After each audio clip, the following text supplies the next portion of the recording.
दूसरों की चिता के लिए सजाई गई लकड़ी कभी कभी स्वयं को भी जला देती है धृष्टद्युम्न। अर्जुन, अंगराज कर्ण अश्वत्थामा की रक्षा के लिए शमशान व्यू में आ चुका है। हमारी योजना संकट में है।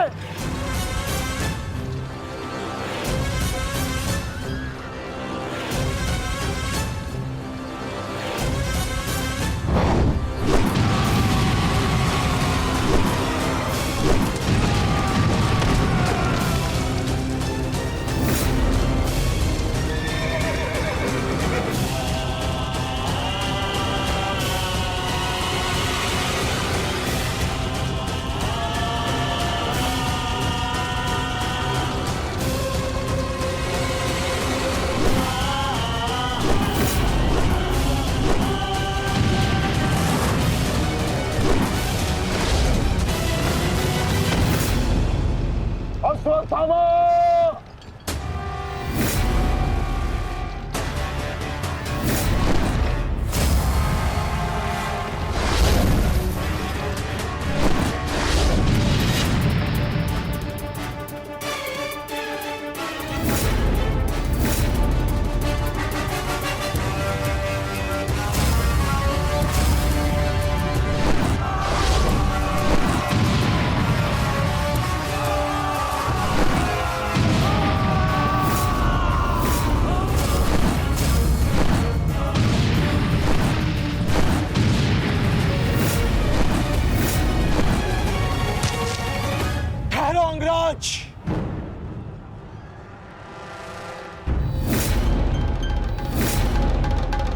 स्मरण है ना कि हमारा द्वंद्व का निर्णय आना अभी शेष है।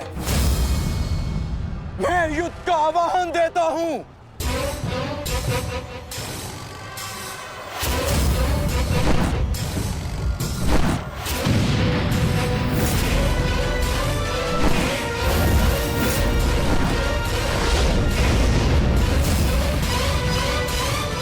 सावधान द्रुपद!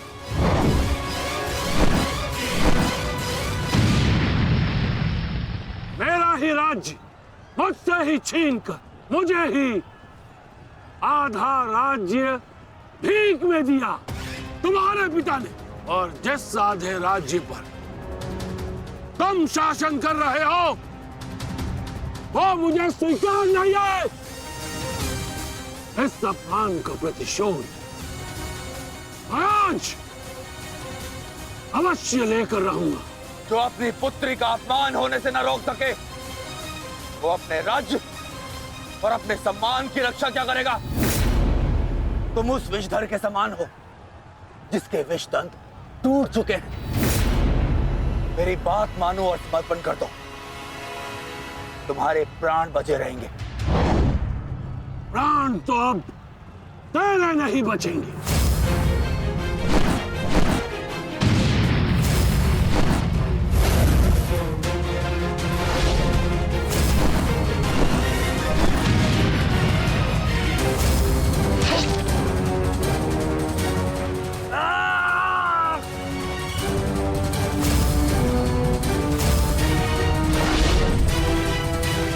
द्रुपद!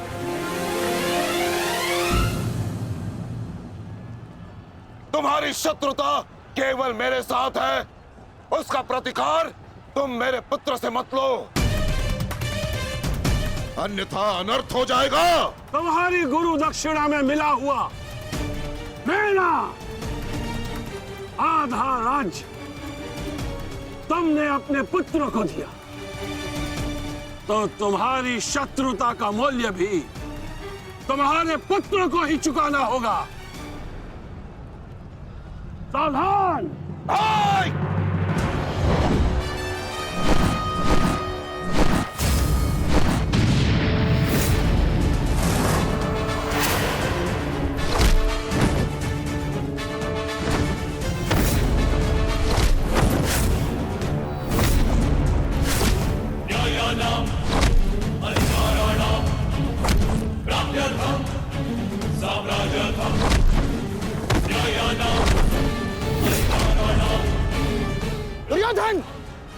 भीम ने तुम्हारे और 5 अनुजों का वध कर दिया है और अभी उसकी रक्त पिपासा बुझी नहीं है दुर्योधन।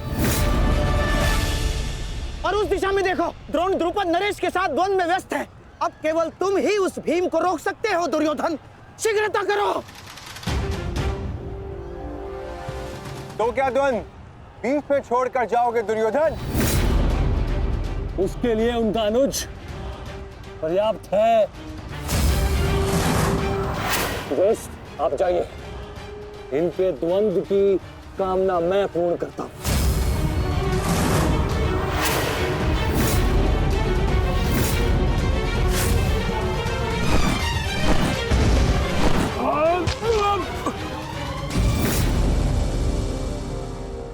बार बार मुझे छोड़कर मेरे पिता पर वीरता क्यों दिखाते हो आचार्य? मुझसे द्वंद्व करो, मेरे जीवन का एक ही उद्देश्य है और वो है मेरे हाथों आपका वध। तब तक तुम्हें प्रतीक्षा करनी होगी धृष्टद्युम्न, क्योंकि जब तक द्रोण के हाथों में उसके शस्त्र हैं, स्वयं काल भी उसका वध नहीं कर सकता। और स्मरण रहे धृष्टद्युम्न, तुम्हारे साथ साथ तुम्हारे जीवन का ये उद्देश्य भी उपहास बन के रह जाएगा। शस्त्र त्यागने की क्या आवश्यकता है द्रोण? प्रेम, सम्मान, धर्म तो तुम पहले ही त्याग चुके हो। मेरे पिता तुल्य गुरु और अपने पिता महर्षि भरद्वाज पर तो तुम लांछन भी लगा चुके हो। तुम्हारी आत्मा तो कब की मर चुकी है द्रोण, कब की।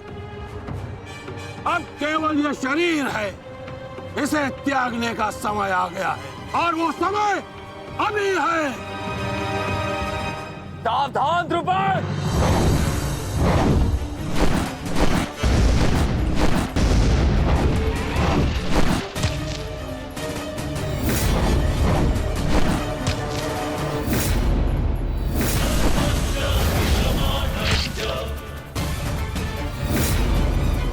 अश्वत्थामा!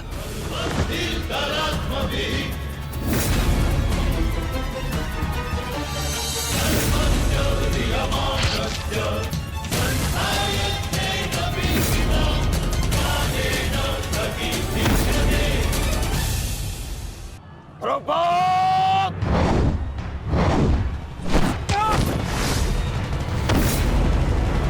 पिताश्री!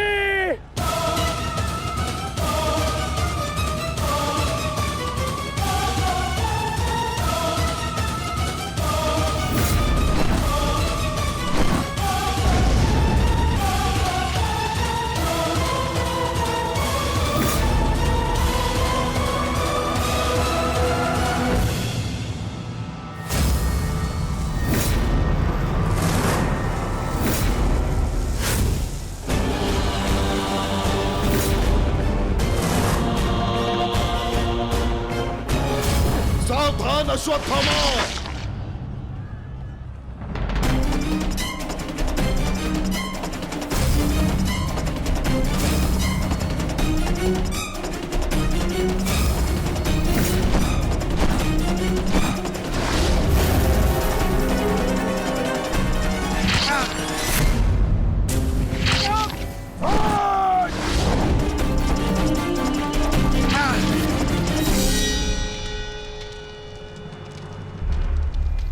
पिताश्री!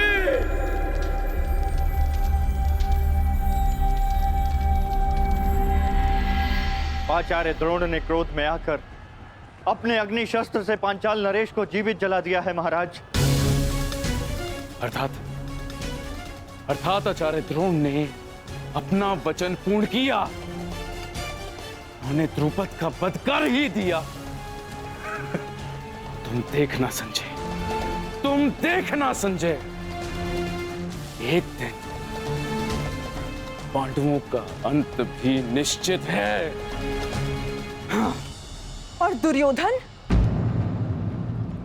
दुर्योधन कहाँ है संजय?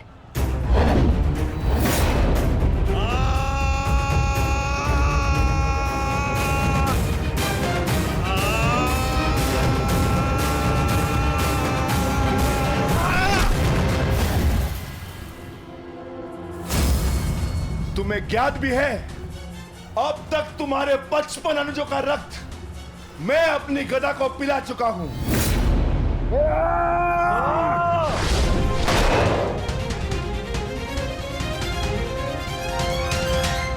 अश्वत्थामा, अश्वत्थामा, उठो उठो पुत्र, उठो।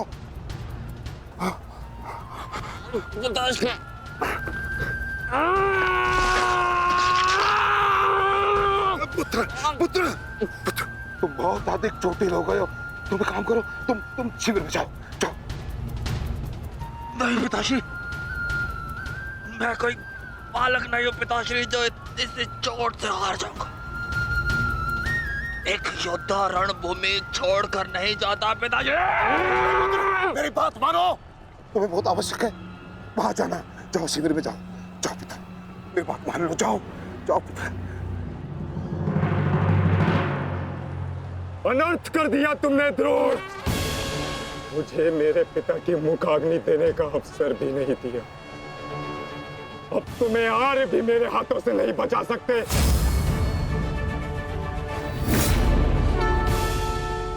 सावधान!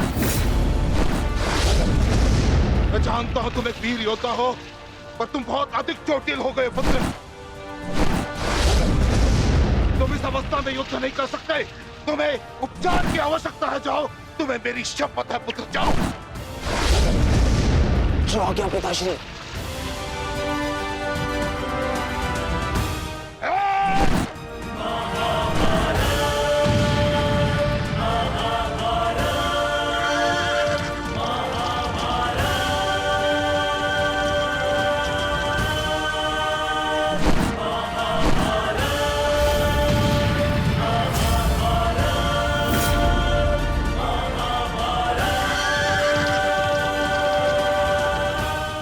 अश्वत्थामा जा रहा है पार्थ।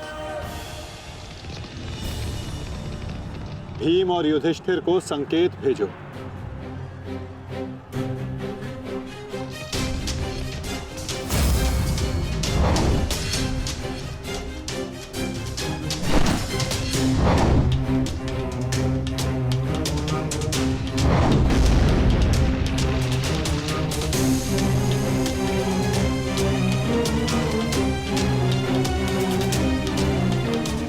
अर्जुन कोई संकेत दे रहा है। क्या योजना है माधव की?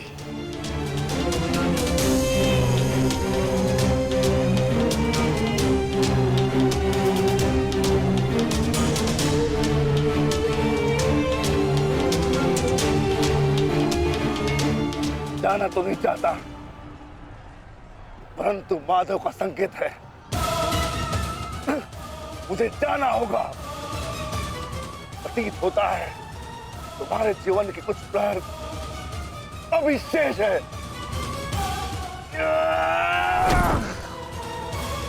जाओ, जी लो।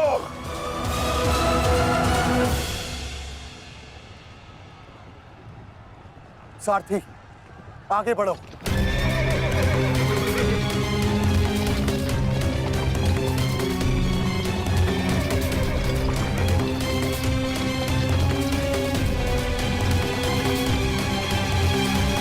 नहीं द्रोण, तुम्हें जाने की अनुमति नहीं है।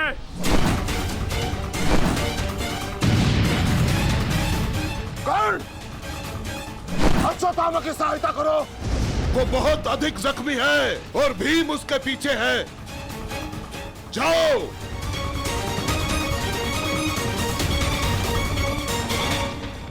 नहीं, मैं कर्ण को जाने नहीं दूंगा आचार्य।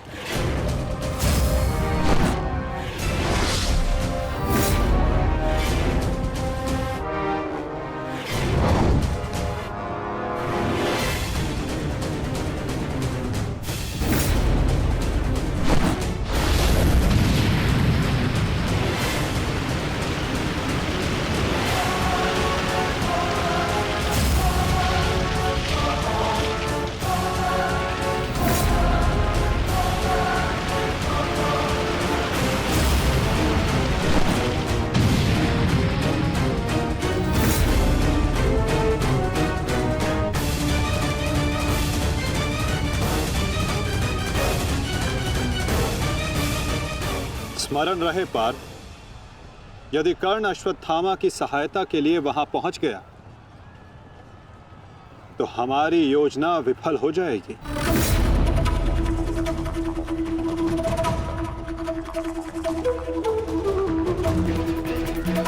तुम्हें कर्ण को वहां तक पहुंचने से रोकना होगा पार्थ।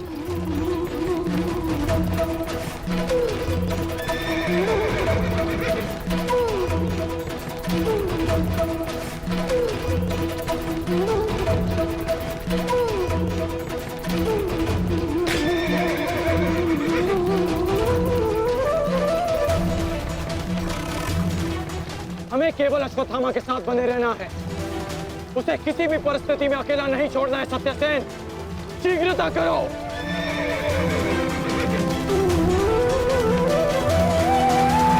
माधव, हमें कर्ण को रोकना होगा, अन्यथा हमारी योजना विफल हो जाएगी और आचार्य द्रोण का वध करना असंभव हो जाएगा।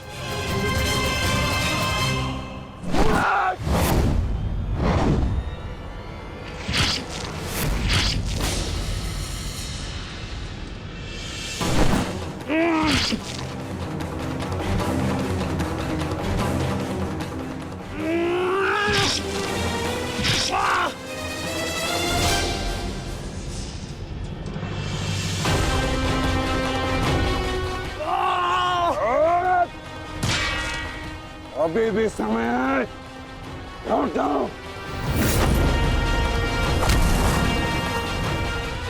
मैं तब तक यहां से नहीं लौटूंगा जब तक आपके प्राण नहीं ले लेता आचार्य।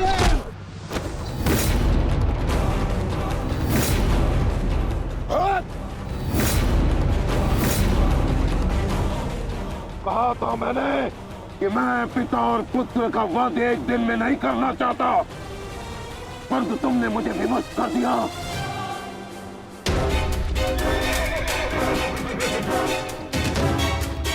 चलिए माता, कर्ण के पीछे चलिए। नहीं पार्थ, इस समय दृश्यद्युम्न को हमारी सहायता की आवश्यकता है और यहां से जाना हमारी योजना का भाग नहीं है। तुम आचार्य द्रोण के साथ युद्ध करो।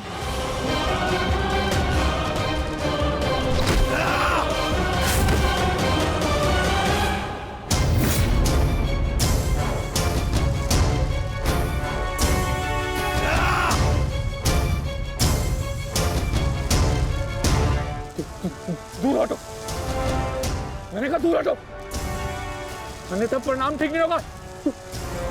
दूर हटो। देखा देश, अंत समय आने पर भी कुछ मूर्खों की अकड़ नहीं जाती, उनकी अकड़ उनके मृत्यु के साथ ही जाती है।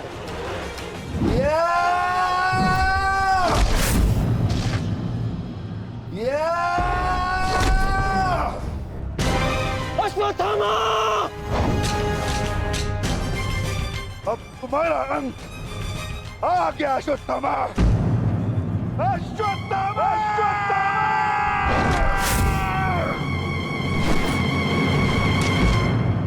ये तो भीम का स्वर है। कहीं ऐसा तो नहीं कि भीम अश्वत्थामा के साथ द्वंद्व कर रहा हो। मुझे शीघ्र अतिशीघ्र वहां पहुंचना होगा। भीम की गर्जना का आशय आप भी समझते हैं आचार्य कि ये द्वंद्व समाप्त हो गया है और इस द्वंद्व के समाप्त होने से प्रतीत होता है कि अश्वत्थामा का वध हो चुका है आचार्य।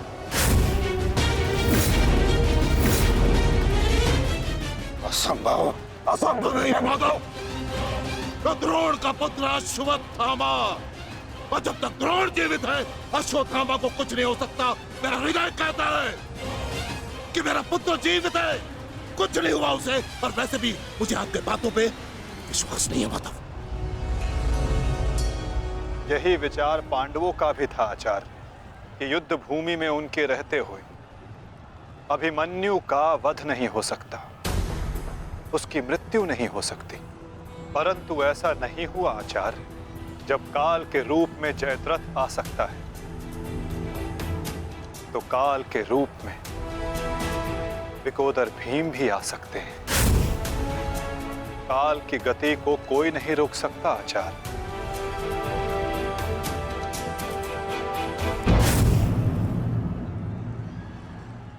सावधान भीम!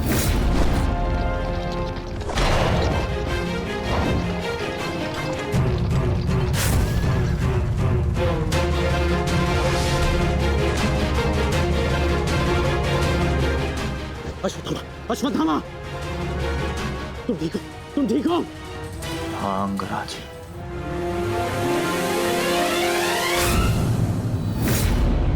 ये तो भीम पुत्र सुत्सुन है।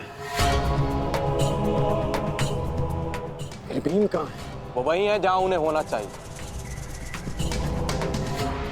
आचार्य, आज कर्ण नामक कवच भी अश्वत्थामा की रक्षा नहीं कर पाया।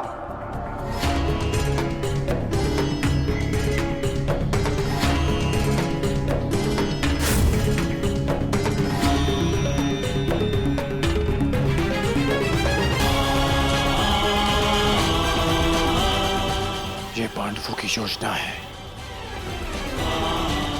मुझे आचार्य द्रोण से दूर रखने के लिए। अंगराज, आप कहना क्या चाहते हैं? क्या कहना चाहते हैं अंगराज? आज पांडवों का लक्ष्य तुम नहीं, आचार्य द्रोण है। सत्य है ये, मेरा पुत्र अभी तक जीवित है, कुछ नहीं हुआ उसे। सत्य कहो, सत्य कहो भीम।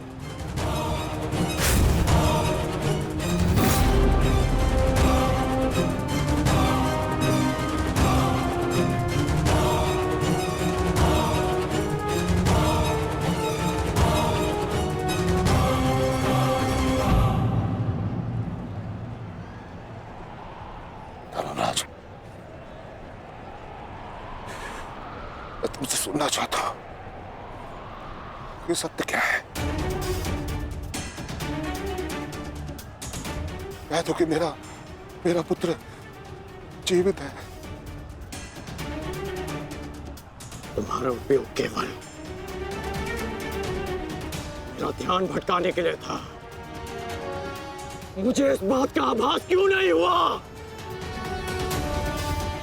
आचार्य द्रोण के प्राण संकट में है। चलो अश्वत्थामा, चलो। सत्य कह दो कि आज भी मेरा पुत्र जीवित है, कुछ नहीं हुआ उसे, कोई उसका वध नहीं कर सकता। कह दो एक बार। युद्ध भूमि में तुम्हारा विकोदर भीम के साथ रहना अनिवार्य है युधिष्ठिर, क्योंकि आचार्य द्रोण जानते हैं कि विकोदर भीम असत्य बोल सकते हैं,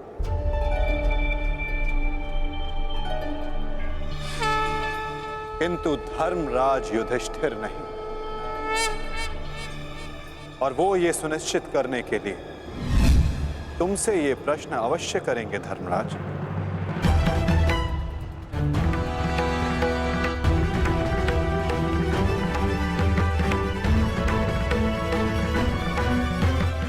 आप मेरे शत्रु हैं आचार्य, कौरवों के सेनापति।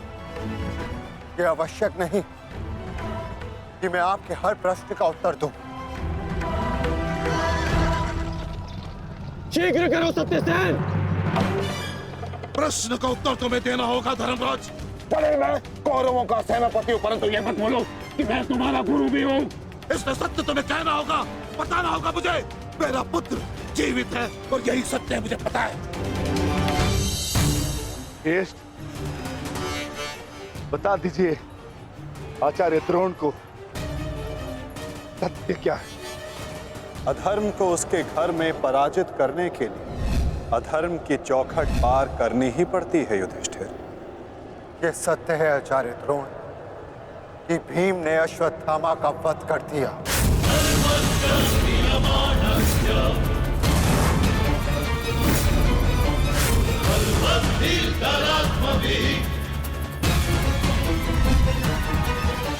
नहीं माधव, मैं असत्य नहीं कहूंगा। तुम्हें असत्य नहीं कहना है युधिष्ठिर। विकोदर भीम अश्वत्थामा नामक हाथी का वध करेंगे।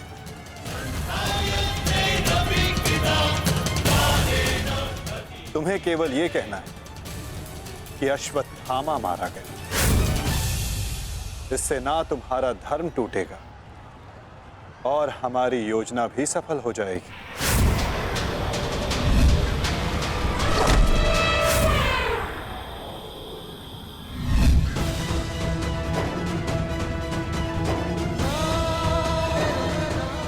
पुनः एक बार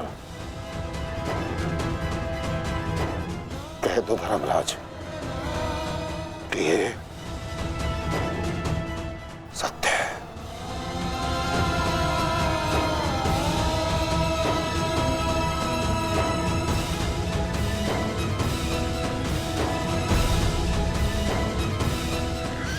शीघ्र करो सत्यसेन। आपने बिल्कुल सही सुना आचार्य द्रोण।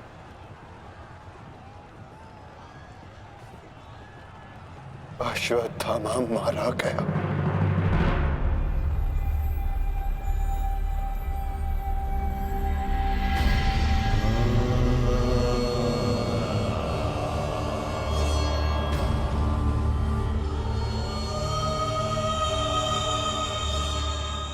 परंतु वो एक मनुष्य नहीं,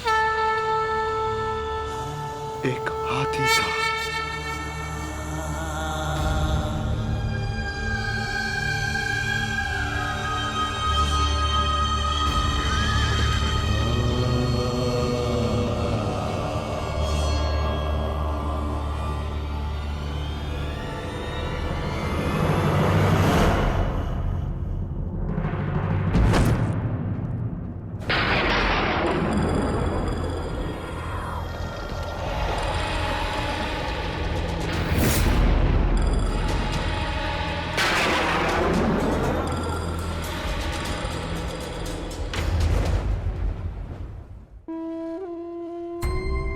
जिस पुत्र के लिए आप आचार्य से शिक्षक बन गए, जिस पुत्र के लिए आपने अपने शिष्यों से गुरु दक्षिणा नहीं मूल्य मांगा,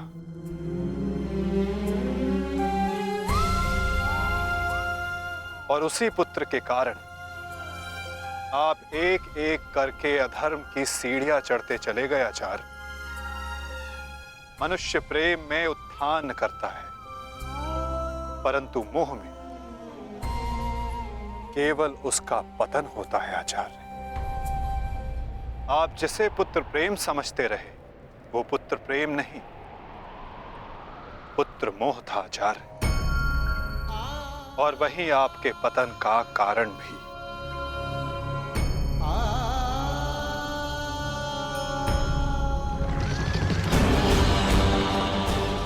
शीघ्र करो सत्यसेन।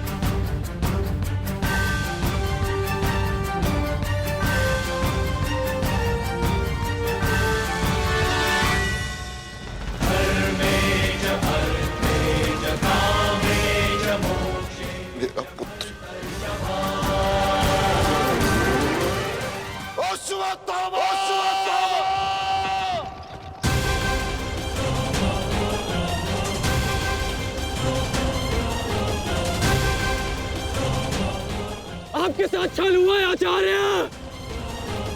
अश्वत्थामा जीवित है। पिताश्री! पिताश्री!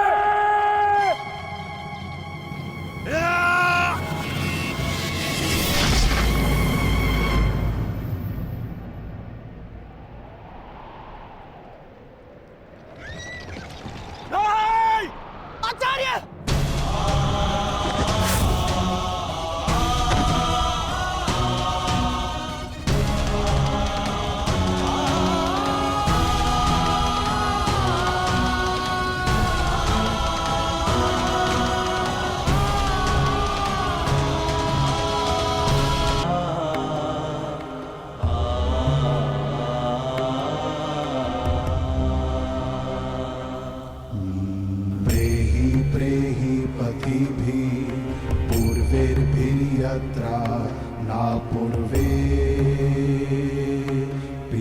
परपर्युः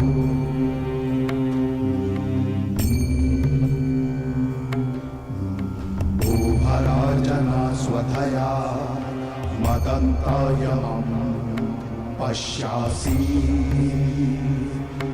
वरुणं च दिवम्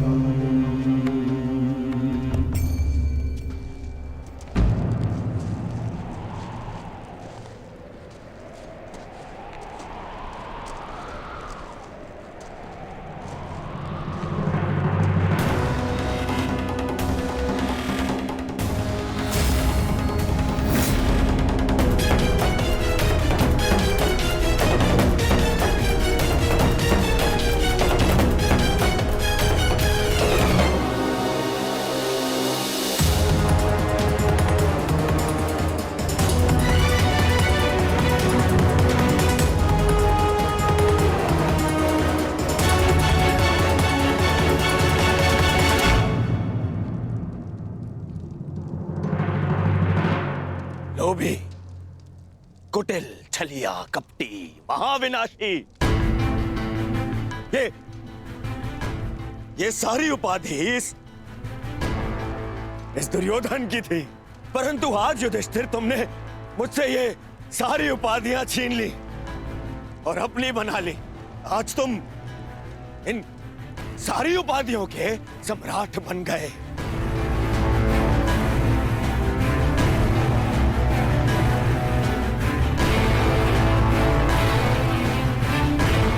प्रणिपात सम्राट, अरे अरे बोलो, सम्राट आए हैं। छल सम्राट युधिष्ठिर की जय बोलो, बोलो छल सम्राट युधिष्ठिर की जय। परंतु सम्राट मुझे समझाइए, अब कौन सा कार्य शेष रह गया था? आपने यहां आने का कष्ट कैसे किया सम्राट? अरे कहीं ऐसा तो नहीं कि लकड़ बग्गे की तरह गुरु आचार्य द्रोण के शव पर भोज मनाने आए हैं आप?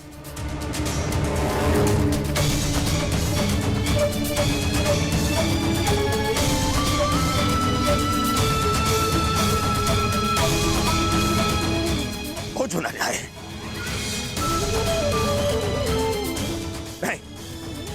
नहीं सम्राट, मैं क्षमा चाहूंगा, परंतु मैं इस बात की अनुमति नहीं दूंगा आपको। चले जाओ यहां से, अन्यथा मैं आप लोगों के शव पर उत्सव मनाऊंगा। चले जाओ। हम यहाँ युद्ध करने नहीं आए, अपने गुरु के अंतिम दर्शन करने आए हैं। इस समय मैं अर्जुन नहीं, अपने गुरु का शिष्य हूं। हम पांडु पुत्र होने के नाते नहीं, परंतु कुरुवंशी होने के नाते उनके अंतिम दर्शन करने आए हैं। नहीं तुम्हें इस युद्ध में विजय मिलेगी और ना ही अपने गुरु के दर्शन।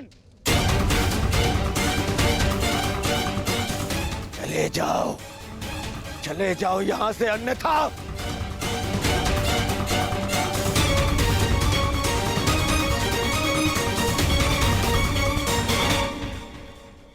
गुरु द्रोण के अंतिम दर्शन करने का अधिकार सबको है।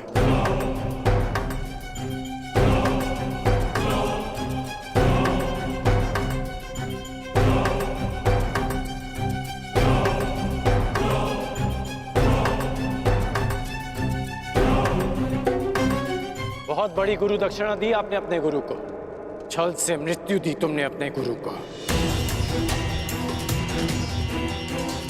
उन्होंने अनेकों दिव्यास्त्र सिखाए तुम सबको, परंतु विश्वासघात नामक अस्त्र का कोई उत्तर नहीं था उनके पास। धर्मराज, क्या उत्तर है आपके पास आपके छल का?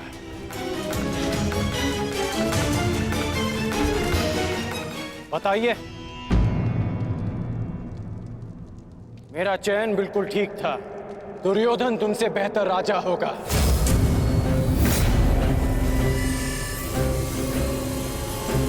दुर्योधन की अनीतियों पर मैं क्रोधित हूं, परंतु तुम्हारी अनीतियों पर मुझे घृणा आती है। मित्र, शिष्य होने के नाते अपने गुरु के अंतिम दर्शन का अधिकार है इन्हें। नहीं, अंगराज ठीक कह रहे हैं मित्र।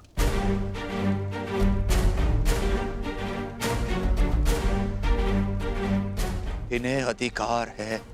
मेरे पिता ने जितना प्रेम अपने पुत्र को दिया, उतना किंचित अधिक इन पांडु पुत्रों को दिया।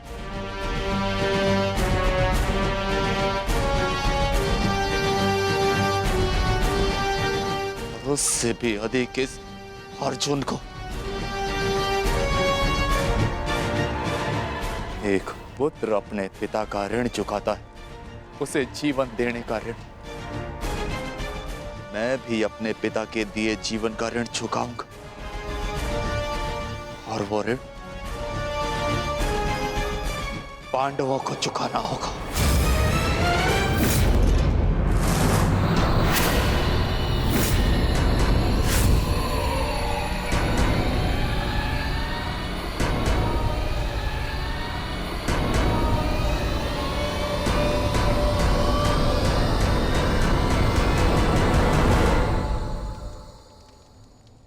पापियों और दैत्यों की भांति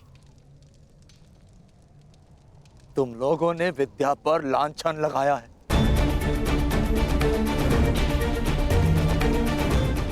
ज्ञान का नाश किया है तुम लोगों ने, नाश।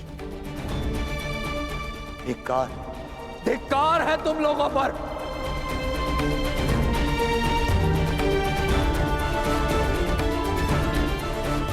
पांडव पुत्रों, जब तक मैं तुम्हारी मृत्यु अपनी आंखों से ना देख लूं, मुझे मृत्यु प्राप्त नहीं होगी। तुम्हारे वंश के साथ मृत्यु की होली खेलूंगा मैं। जिन बच्चों ने आज मुझे रोका, मैं उनकी सांसें रोक दूंगा।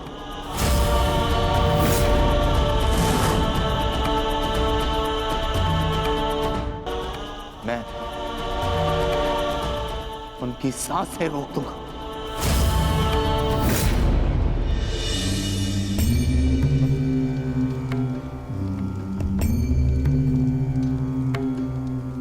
प्रेहि प्रेहि पतिभिः पूर्वैर्भिर्यत्र न पूर्वे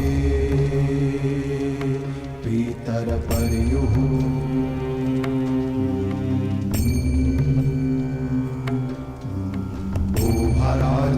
स्वधया मदन्तायमं पश्यासि वरुणं च दिवम्।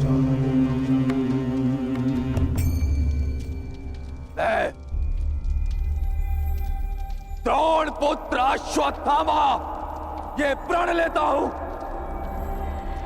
कि तुम्हारे संपूर्ण वंश को नष्ट कर दूंगा, नष्ट कर दूंगा, नष्ट कर दूंगा, नष्ट कर दूंगा, नष्ट कर दूंगा, नष्ट कर दूंगा।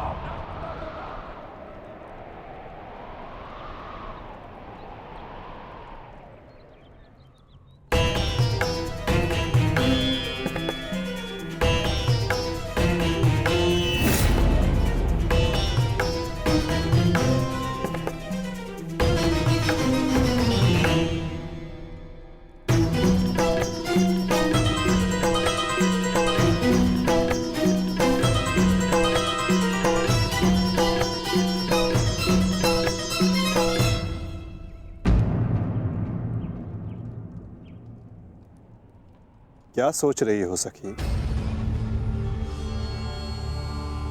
असंख्य चिताएं, असंख्य अग्नि जलकर भस्म हुआ मेरा मान, मेरा सम्मान, मेरा अभिमान, मेरे सभी संबंध, ये सब लाभ भी तो हानि को ही मिले।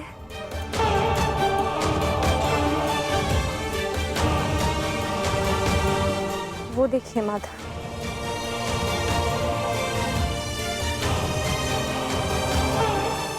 भ्राता धृष्टद्युम्न के जीवन का गणित संपूर्ण हुआ।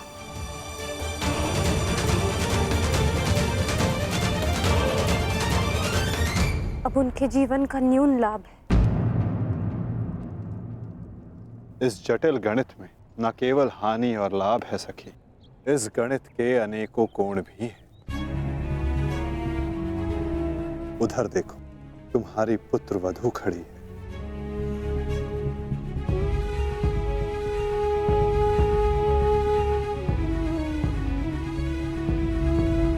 जो वस्त्र हरण तुम्हारे साथ हुआ, वो अन्य किसी स्त्री के साथ ना हो, उसकी लज्जा का रक्षण हो सके, ये लाभ। संसार में शोषण करने वालों को पर्याप्त दंड मिल सके सखी, ये लाभ। आने वाली पीढ़ियों को ज्ञात रहे कि स्त्री का मान भंग करना, उसका शोषण करना मानव हत्या से भी अधिक दंडनीय अपराध है, ये लाभ। और ऐसे लाभ के लिए बलिदान अनिवार्य है सखी, और ऐसे बलिदान देने की क्षमता सब में नहीं होती सखी।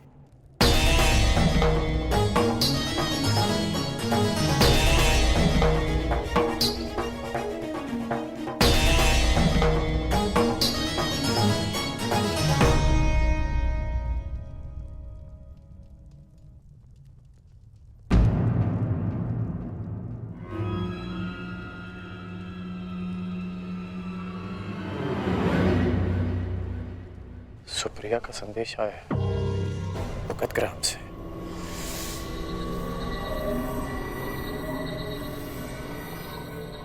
वो मृत्यु शैया पर है।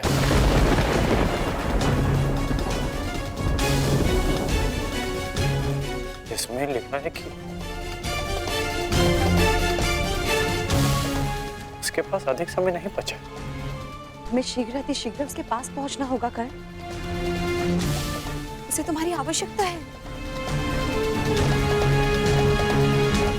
हाँ, अंगराज, ज्येष्ठ ने संदेश भेजा है, आपको शीघ्र उपस्थित होने को कहा है।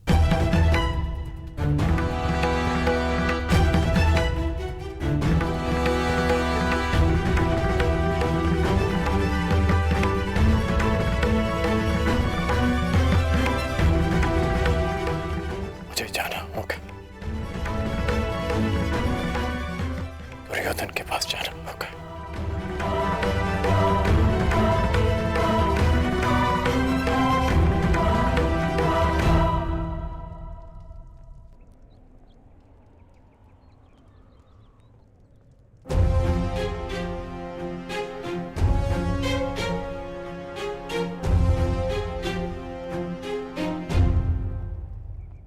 अनेक दिनों से मेरा हृदय ही नहीं, मेरा मन भी जो चाहता था, आज वो पूर्ण होने जा रहा है। दुर्योधन की पताका और हस्तिनापुर का ध्वज दोनों ही अब बलशाली होने जा रहे हैं। इस पताका की तीक्ष्णता और भी तीव्र होगी, क्योंकि इस पताका का नेतृत्व करेगा मेरा मित्र अंगराज कर्ण।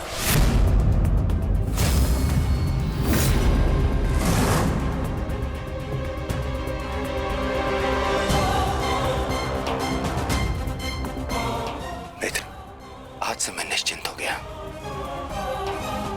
मुझे पूर्ण विश्वास है कि तुम्हारे नेतृत्व में इस युद्ध में विजय हमारी ही होगी। आज से हमारी सेना के सेनापति हो तुम।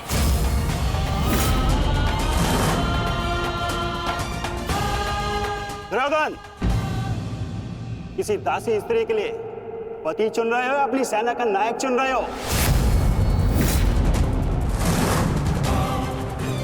एक नीची जाति के व्यक्ति को तुम हमारे सर पे थोप नहीं सकते। किसी सारथी का पुत्र तुम्हारे उपकारों के बीच पे बना राजा मैं नहीं मानता कि ये सेनापति बन सकता है, क्योंकि पलतरन पैरों में शोभा देते हैं, ना कि मस्तक पर। मेरे होने वाले सम्राट, और हाँ, अंगराज कर्ण, देखो तुम दोनों बुरा मत मानना। प्रश्न केवल ये नहीं है कि अंगराज सूत है या क्षत्रिय। प्रश्न तो ये है कि सेनापति पद किसे मिलना चाहिए। सेनापति पद के लिए आवश्यक क्या होता है? बुद्धि और शक्ति। और अंगराज, आपके बुद्धि पर किसी को कतई संदेह नहीं ना, परंतु संदेह है तो केवल और केवल आपकी शक्ति पर। अंगराज अभेद थे, अब नहीं है। कवच और कुंडल भी था इनके पास, अनेकों अस्त्र थे जो अब नहीं है, जो अब अंगराज खो चुके हैं। और हाँ, खास बात तो यह है, अर्जुन के लिए जो अस्त्र था वो भी आप खो चुके हैं। तो इसका पूर्ण अर्थ यह है दुर्योधन कि अंगराज अब उस बूढ़े शेर की भांति हो गए, जिसके दांत भी टूट गए हैं और पंजे के नाखून भी झड़ चुके हैं। और ऐसे शेर के साथ चूहे भी व्यंग करते हैं। अब महाराज शल्य को देखो, इनकी शक्ति और भव्य सेना की सहायता से हम विजय प्राप्त कर सकते हैं। अब यदि अंगराज आपके परम मित्र हैं तो वो भी इस बात को मानेंगे, हैं? क्यों अंगराज? अमरश्री, मुझे कर्ण की मित्रता पर कोई संदेह नहीं है। जिसने अपना सबसे महत्वपूर्ण शस्त्र मेरी सुरक्षा के लिए उपयोग कर लिया, और ना ही उसके शौर्य पर। संदेह तो मुझे शैल्य पर है, क्योंकि कायरों के भांति रण छोड़कर भागना सबसे पहले इन्हें आता है। एक नहीं, दो बार अवसर मिला इन्हें, पर इन्होंने क्या किया? रण छोड़कर भाग गए, एक ऐसे चूहे की तरह जो केवल शेर की दहाड़ सुनकर ही भाग जाता है, भाग जाता है। इस चूहे को मैं ना तो अपनी सेना का सेनापति बनाऊं और ना ही अपनी दासियों का पति। मूर्ख हो मूर्ख, तुम दोनों मूर्ख हो। एक मूर्ख का सम्राट और एक मूर्ख का सेनापति। तुम दोनों मूर्खों को लगता है पांडवों पे विजय पाओगे? बस मद्रराज,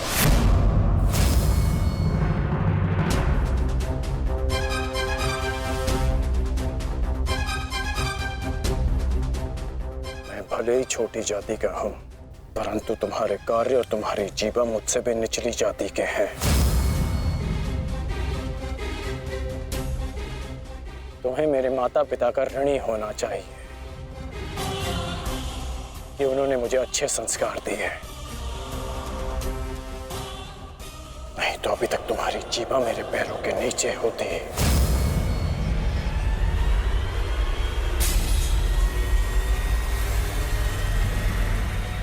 अब एक और शब्द अपनी जीभा से निकाला तो मैं अपने सारे संस्कार भूल जाऊंगा, और ये भी भूल जाऊंगा कि हम दोनों एक ही पक्ष में हैं।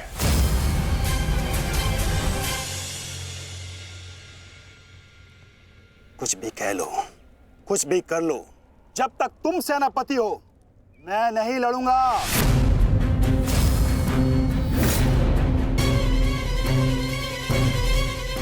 कायर फिर पीठ दिखाकर भाग रहा है। भूल गया अपने वचन, अपने प्राण कि भेज दूं तुम्हारे राज्य में यह संदेश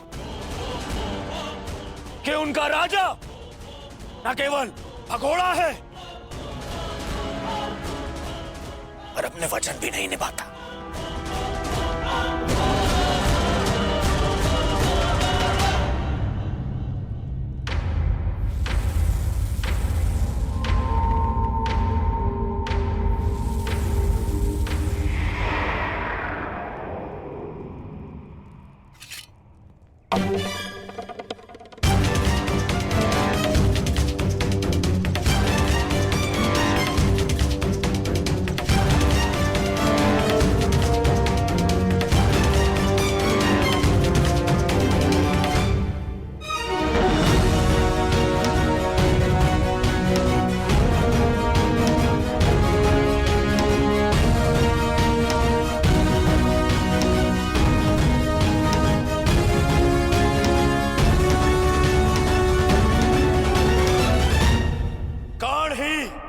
सेना का नेतृत्व करेगा। उन पांडवों ने केवल छल से हम पर विजय प्राप्त की है।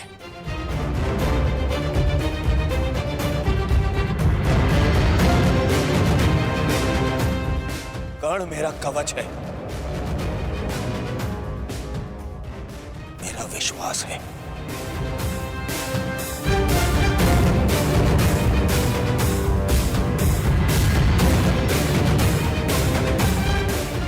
और कल मेरे विश्वास की विजय होगी, मेरे सामर्थ्य की विजय होगी और मेरे शत्रु के छल की पराजय।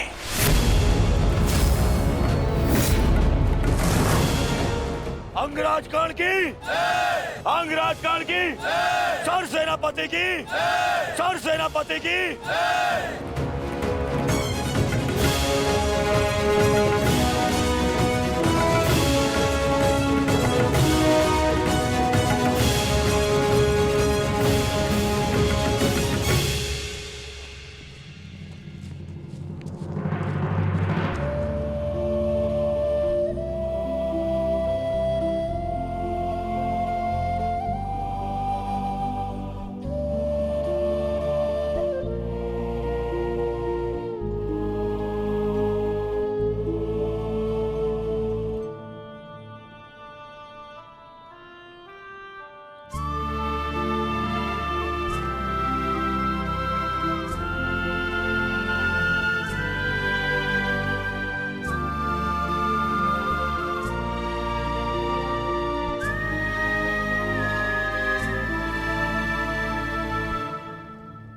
कर्ण, तो तुम नहीं जा रहे हो?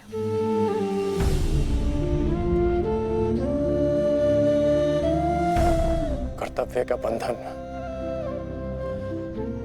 अपनों के बंधन से बड़ा होता है वृषाली। मेरे परिवार के लिए मैं अनेकों परिवारों का विश्वास नहीं तोड़ सकता। सेनापति का कार्य है एक पति के कार्य से बड़ा होता है।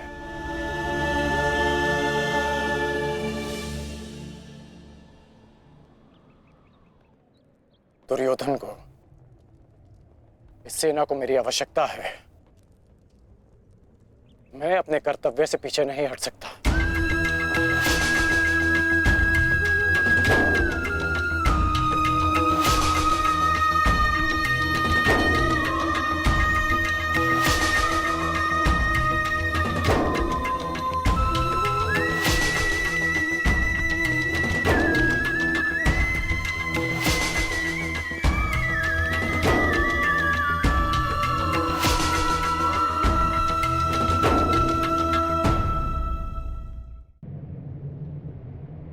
15 दिन, मात्र 15 दिन पूर्ण हुए हैं इस युद्ध के संजय, और इन 15 दिनों में मैंने अपनी सारी शक्ति, सारे सहारे खो दिए हैं। ताचरी शरशैया पर आचार्य द्रोण की निर्दयता से हत्या कर दी गई, और मैंने अपने 90 पुत्रों को खोया है।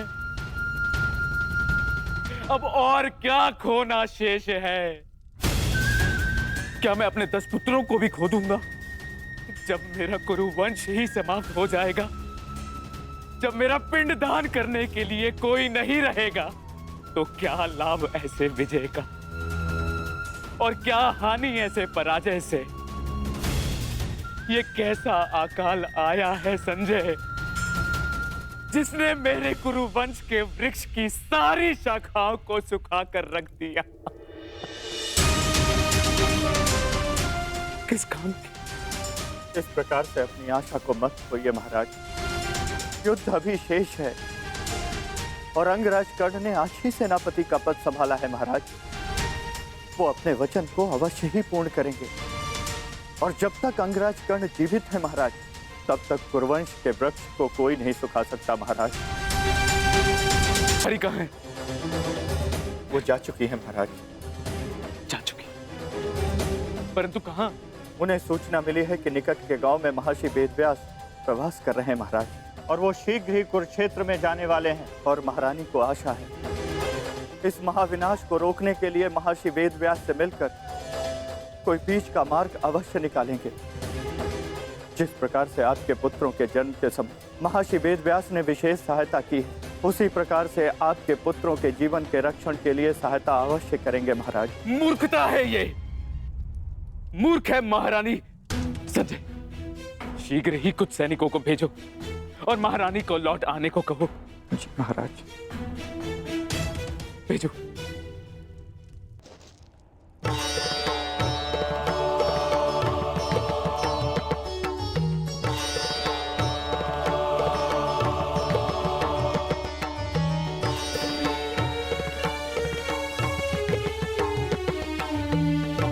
माधव, आप विश्राम कर लीजिए।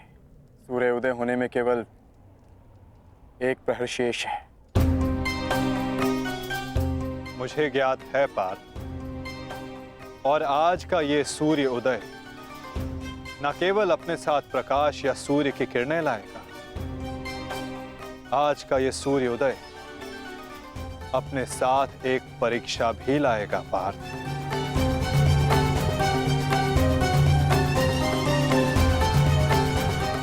और उस परीक्षा के लिए सज्ज होना। आपका तात्पर्य?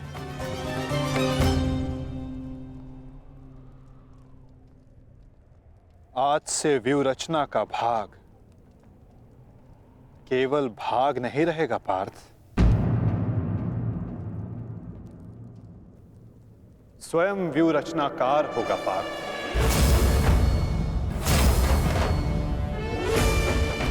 केवल आक्रमण की घोषणा होने पर वो युद्ध भूमि में आगे नहीं बढ़ेगा। समस्त कौरव सेना युद्ध भूमि में आगे बढ़ेगी पार्थ। अब अंगराज कर्ण आज्ञा लेंगे नहीं, वो आज्ञा देंगे पार्थ।